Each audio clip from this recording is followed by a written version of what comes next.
Hace exactamente una semana ocurrió un suceso que ahora es tendencia. Un extraño suceso, cabe destacar. Algunos lo atribuyen a fuerzas malignas, sobrenaturales, esotéricas. Otros a complots perturbadores. Aquella madrugada los servicios de emergencia del condado de Adams recibieron una llamada de emergencia desde un hotel de Gettysburg. En una de las habitaciones habían encontrado el cuerpo solitario y sin vida de Dan Rivera. El forense Dr. Scott Penwill indicó que los resultados de la autopsia podrían demorarse 90 días, pero le adelantó a la prensa que no hubo señales de actividad criminal en el cadáver. Rivera era un padre de familia de 54 años de edad que se dedicaba a la investigación paranormal. Se hallaba en aquel pueblito pensilvano de 7.000 habitantes porque estaba dando una gira llamada Devils on the Run, Demonios en Fuga, exhibiendo a Annabelle. Sí, la famosa muñeca que ha inspirado tantas películas y que muchos vinculan con poderes de índole demoníaca y que se hizo conocida por la exitosa saga de películas de terror. ¿Annabelle habrá tenido algo que ver con la tragedia? ¿Quién era realmente su cuidador? Veámoslo. No abunda la información sobre los orígenes de Rivera, pero sabemos por su biografía oficial que es originario de Bridgeport, Connecticut, y que durante su infancia afirmó ser testigo de fenómenos inexplicables que despertaron su curiosidad sobre los rituales paganos de santería. También hay registros de que en la década de los 90 se alistó para el ejército de los Estados Unidos, aunque los documentos sobre sus años de servicio y los campos de experiencia militar permanecen archivados, algo que genera algunas sospechas, como por ejemplo cuando la Marina desapareció el expediente de Lee Harvey Oswald antes de que lo acusasen de asesinar a John Fitzgerald Kennedy. Parece que a comienzos de este siglo Rivera comenzó a colaborar con investigadores paranormales en el noreste de Estados Unidos y se involucró en centros de ayuda para familias afectadas por eventos supuestamente fantasmagóricos. En 2011 finalmente ingresó a la Sociedad de Nueva Inglaterra para la Investigación Psíquica, la ONG paranormal más antigua de Estados Unidos, que fue fundada en 1952 por el ya célebre matrimonio Warren.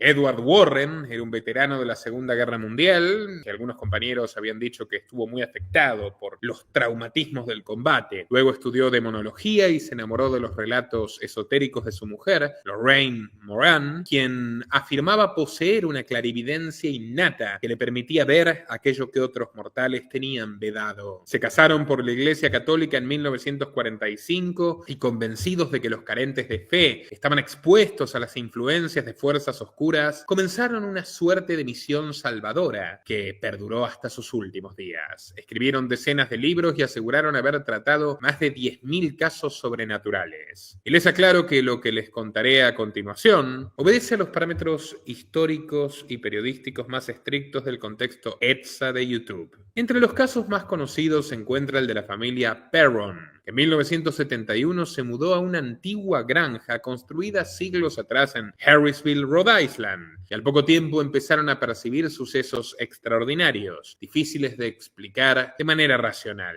Cambios de temperatura extremos, olores fétidos sin explicación alguna, objetos que se movían solos, voces extrañas, empujones, arañazos y magulladuras inexplicables en el cuerpo de Caroline, la madre de la familia. Con sus poderes de clarividencia, Lorraine Warren, siempre según su relato, detectó que estaban siendo atacados por un espíritu malvado que se identificaba como Bathsheba. Semanas después, Ed Warren descubrió que en el siglo XIX aquella propiedad inmueble le había pertenecido a Bathsheba Thayer Sherman, una señora acusada de brujería y de matar a un bebé que cuidaba. En esta historia espantosa se basó la película El Conjuro. Fue todo un éxito de taquilla. ¿La vieron? ¿Qué opinan al respecto? Déjenlo en sus comentarios. Otro caso de los Warren que fue llevado al cine ocurrió en 1975, cuando George y Kathy Lutz se mudaron con sus 3 hijos a una vivienda colonial ubicada en los suburbios de Amityville, en la costa sur de Long Island. La habían comprado a un precio de ganga y estaba ubicada al borde de un hermoso canal, poseyendo 5 habitaciones, un techo con buhardilla, una piscina y un cobertizo para botes. Pero esa belleza neocolonial fue opacada por los episodios sombríos que la habitaron. Enormes enjambres de moscas en invierno, sonidos de pisadas, puertas que se abrían solas, pesadillas colectivas con la figura de un cerdo de ojos rojos. George despertaba siempre a las 3:15 de la mañana y Katy decía que durante la noche sentía como si algo invisible la tocara y la sujetara. Con el paso de los días ella se volvió irascible, agresiva, distante. Perdía la noción del tiempo y en una ocasión vio en el espejo su rostro totalmente envejecido. George era metodista, pero un amigo suyo le recomendó al cura católico Padre Mancuso para que exorcizara la casa. A pesar del agua bendita y del rosario, el sacerdote italoamericano sufrió de pronto fiebre alta y ampollas en las manos similares a los estigmas de Cristo. Después de 28 días, la familia Lutz huyó de la casa sin sus pertenencias y nunca más regresaron. Varios meses después, el matrimonio Warren se adentró en la vivienda abandonada y Lorraine afirmó sentir una fuerte entidad inhumana. Edward investigó a las familias anteriores que habitaron la residencia y reveló que el 13 de noviembre de 1974, Ronald Theo Jr., de apenas 23 años, despertó en una madrugada, tomó su revólver calibre 38 y apretó el gatillo contra sus padres y sus 4 hermanos. La escena del crimen fue peculiar. Todos los cuerpos estaban acostados boca abajo. No había signos de lucha ni intentos de huida. Ronald fue condenado a 6 cadenas perpetuas y en algunas entrevistas aseguró que una voz demoníaca le ordenó matarlos. Ciertos malabaristas de la ley creyeron que este tipo de declaraciones podían ser útiles para sacar provecho. En 1981, los Warren estaban investigando un caso de posesión en un niño de 11 años de edad llamado David Glatzel. Cuando se enteraron de que el novio de su hermana mayor, Arne Cheyenne Johnson, un joven jardinero de Connecticut, tuvo una discusión con el casero y le clavó un cuchillazo fatal en frente de varios testigos. Arne,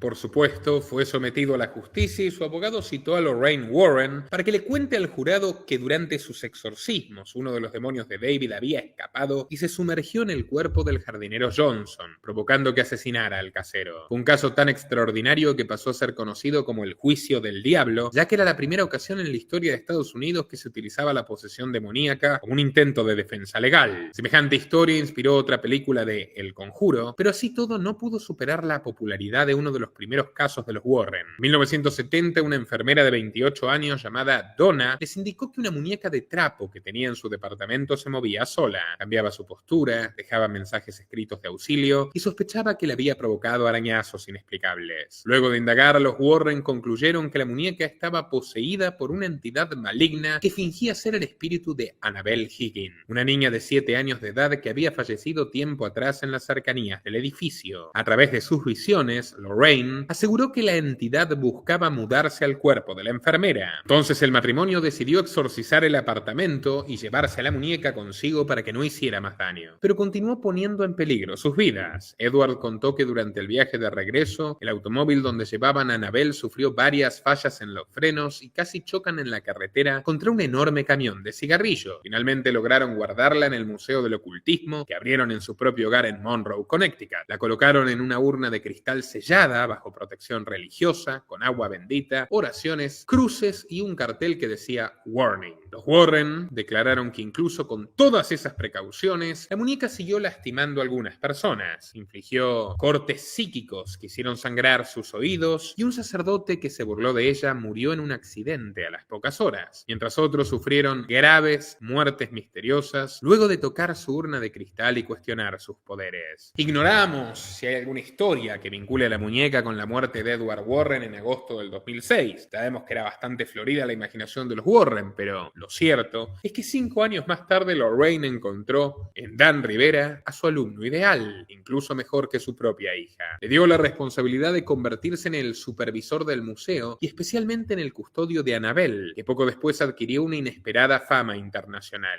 La saga de El Conjuro, The Conjuring Universe, inició en 2013 y al día de hoy ha estrenado 9 películas basadas en los casos de los Warren y ha recaudado más de $2.100 millones que la convirtieron en la franquicia de terror más exitosa de todos los tiempos. Lorraine vendió los derechos de sus historias a la Warner Bros. Mediante el productor Tony DeRosa e incluso fue consultora de guión en algunos de los films. embolsándose un buen dinero. El 18 de abril de 2019, su nieto e investigador paranormal Chris McKinnell, fanático claro de esta lucrativa historia, anunció la muerte de Lorraine a sus 92 años. El Museo del Oculto quedó a nombre de su hija y de su yerno, Judy Warren y Tony Spera, pero curiosamente cerró a los pocos meses, acusado de infracciones, y el cuidador Dan Rivera tuvo que buscar nuevos proyectos. Ya era uno de los investigadores de la serie Most Haunted Places, los lugares más embrujados de Travel Channel, y en 2022 participó de la serie de Netflix 28 días embrujados, un reality donde una serie de investigadores, psíquicos, demonólogos y espiritistas debían comprobar empíricamente una teoría del matrimonio Warren. Se necesita estar 28 días de exposición continua en un lugar embrujado para perforar el velo que separa el mundo de los vivos del mundo espiritual.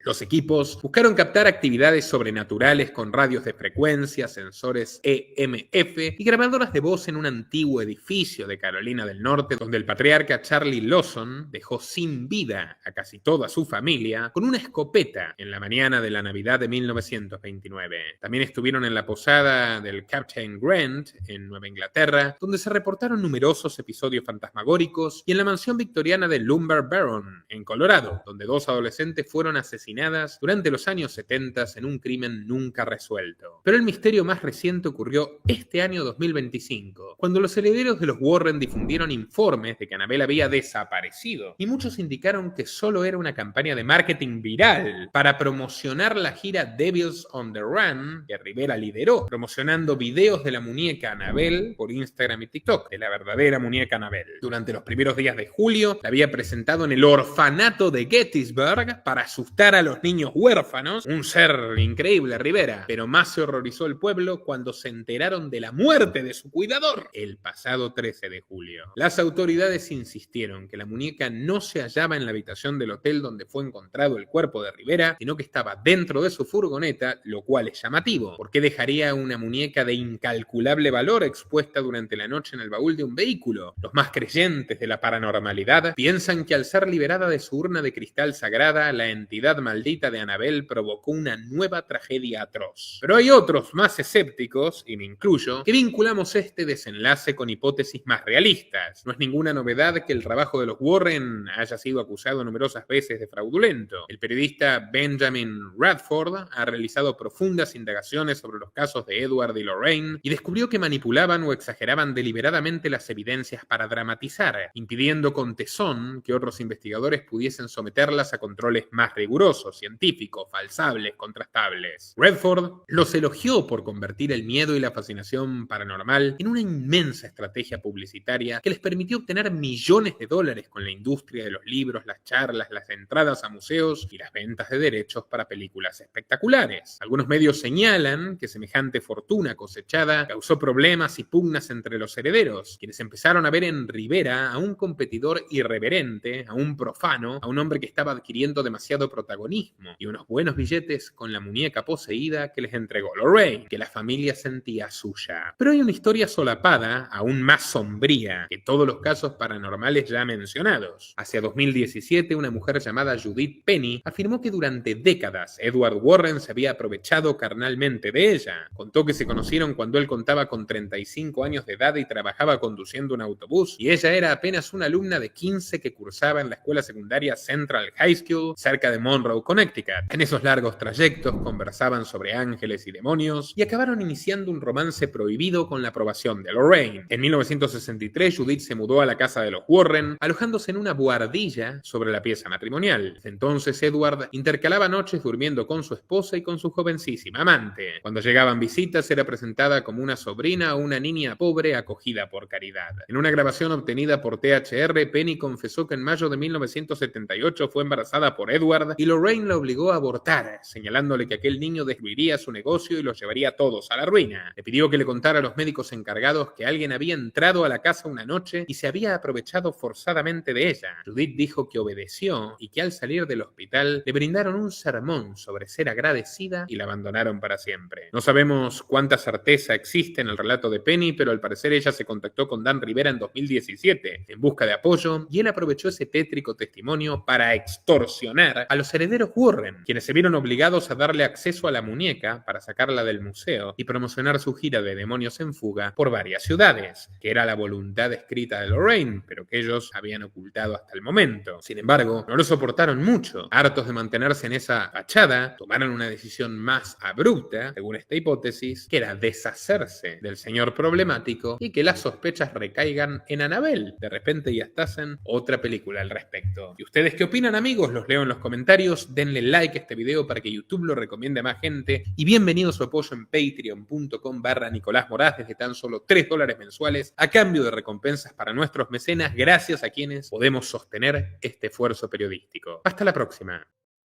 Nuestro trabajo depende de tu apoyo. Para que siga siendo posible, realiza tu aporte desde tan solo $3 por mes a través de Patreon, en los enlaces que figuran en la descripción o en el comentario fijado. También podés hacerlo vía Bitcoin o desde la opción Unirse de YouTube. Y si estás en Argentina, elegí el medio de pago de tu preferencia a través de Mercado Pago. Quienes nos apoyen en Patreon desde $5 mensuales tendrán acceso a análisis, entrevistas, conferencias y documentales exclusivos. También tenemos opciones para sponsors, así que publicita con nosotros a través de patreon.com/Nicolás Moraz.